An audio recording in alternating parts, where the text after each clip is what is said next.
Over the last few days, as you know, unless you've been somewhere under a serious rock, I don't know what kind of rock you could have possibly been hiding under, not to know what's going under, but in case you are, for the last few days we've had a lot of killing here in the United States, not to mention probably abroad, but certainly here in the United States in various states and cities.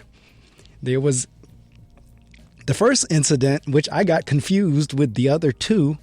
There was a case of road rage where the guy got, and road rage is a whole nother topic, which to me just makes no sense whatsoever. There is nowhere that I'm trying to get to that bad that I have to get that mad with somebody on the road that I feel the need to get out my car to go approach them. All right, so that aside. But anyway, the young man gets out of his car, and I believe this one was in New York. I'm not sure because there was so many that happened around the same time. I've gotten confused in terms of which one is which. But the young man gets out of his car, approaches another car, and allegedly the person in the other car is an off-duty police officer. According to the police officer, which I heard on the news this morning, the video does not support his story. The man got out of his car, punched him, therefore he shot him. Again, according to the news, the video does not support that. That was the first one. But then there was two other guys in other parts of the country. One was Minnesota, and one was somewhere in the South, Louisiana, Tennessee, somewhere around there. I don't know. I forget which. Was also now gunned down from police officers. All right. So the country is boiling over with this rage now because in all cases, they were African-American men. And the police officers, to my knowledge, were all Caucasian or some other persuasion or ethnic background. Where now this young man in Dallas takes it upon himself to now go gunning down white police officers. Now, this is the thing. First off, there's those old sayings. Two wrongs don't make a right. That's first thing. Violence begets violence. The fact that you have now killed somebody else because you are so mad at somebody else getting killed is not going to make you feel better. I'm not processing what's going on because I haven't watched any of the videos by choice. I know my wife said she's seen it, a couple other folks, and I've seen folks on social media tweet about it and talk about it.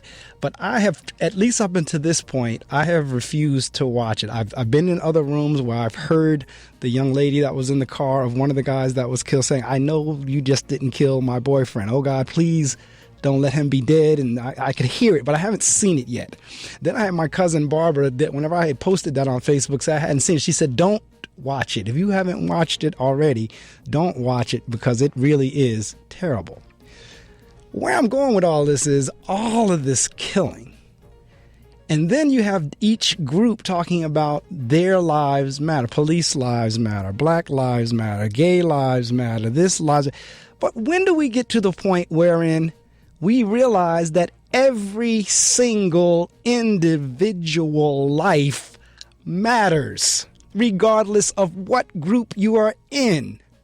I posted yesterday on the social media, we need to, every last one of us, get a t-shirt or a sign that says, my life, that's M-Y, my life matters. God gave it to me and it's not for you, Y-O-U with capital, to take. Simple as that. I don't care what group you're in. I don't care if you're black, white, Hispanic, Indian, gay, straight, transsexual, bisexual, lesbian. I don't care what you are. You're a human being. You're a person.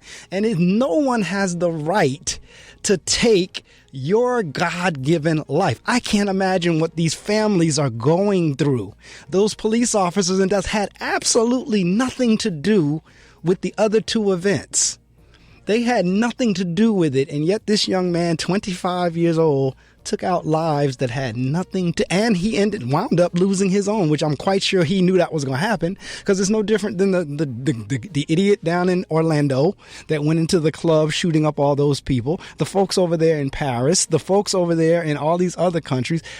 It's no different. You're still taking someone else's life.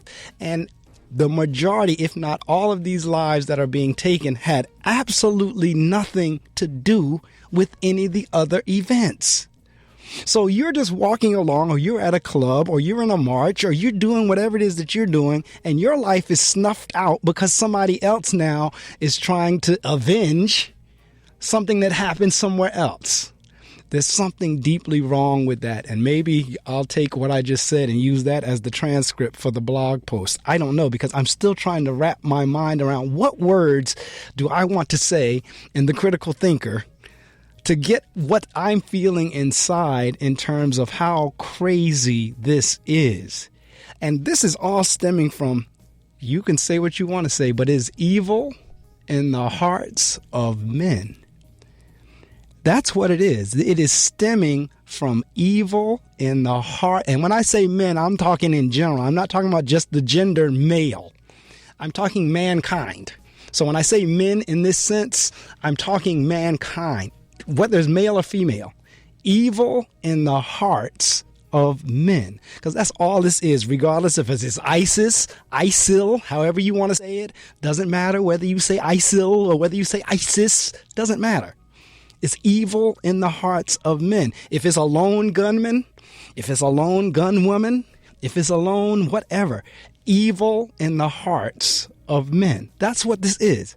Because in order to take another life unprovoked like that, that's just straight up evil. Just the thought of taking something that you did not give, people who want their lives, that you have now taken it, people that have plans, people who had just gotten married, people who have kids, people who have family members who are counting on them, people who are sons and daughters and uncles and aunts and mothers and fathers. And you've now taken that because of what you don't like. This crazed idiot in Orlando, because he didn't like gay folks, of which folks were wondering, well, you know what? Something's going on in that background. When they started doing the investigation, they couldn't tell what he was. Because he didn't like gays, he went in a club and shot up all those people. This man yesterday or day before in Dallas, because he became so angry with the two other men getting killed, he now goes out and he's killing white police officers. Those white police officers didn't know him. He didn't know them, had nothing to do with anything that went on in those other two cities and states. And yet now they're gone. It is ridiculous. And at what point? Because we keep talking about isolated events, or they're not isolated events, and there's a systemic issue, and, all these horrific events ought to bring us together. How many horrific events do we need before we finally come together? This is mind-boggling in terms of just sitting there watching. I posted yesterday, there's a pattern. Someone gets killed, a bunch of talk. More people get killed, a bunch of more talk. People get killed again, more talk. We're doing a whole lot of talking, but there's really no action being taken to stop it. It really looks like we're not doing, with all this killing going on, it looks like we're not doing anything.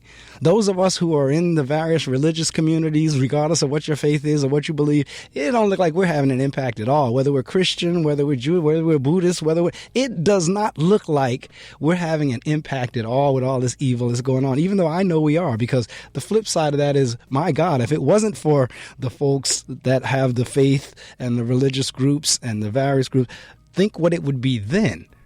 Because that's the flip side of that maybe we are doing a lot in holding back what really would be there, which brings me to my next point. When I was a kid, all these video capability was not there. And yet we have more video technology and more cameras all over the place than ever. And folks are still doing this stuff, because the thought behind video cameras was it would be a deterrent. The thinking behind placing cameras on streets and corners and on phones and in schools and other public buildings, the thinking is that the camera would be a deterrent to someone doing something wrong, because they know they're on camera and would be caught. That thinking does not seem to be the prevailing thought, because folks are doing anything they want to do knowing there are cameras there. You're breaking into stores. You're holding up stores knowing that you're on camera. Police officers are killing people knowing that they're being videotaped. We have this whole thing. I was listening on the news as I was coming into the studio this morning about how live streaming, it was one thing to live stream little birthday parties and assembly programs at school and all that kind of stuff. But it's a whole nother thing to live stream a rape, to live stream a murder, to live stream a suicide. So the guest on that particular show was talking about if we don't get a handle on this ourselves, the governments are going to step in and do a lot of censoring that's going to cause a whole nother issue. But my point is, we have cameras all over the place and more hatred and killing and crime going on than ever before. And again, I always look at the flip side. It makes one wonder, well, if folks are doing all of this on the camera, what was happening prior to us having the camera? Was it going on like that and we just didn't see it?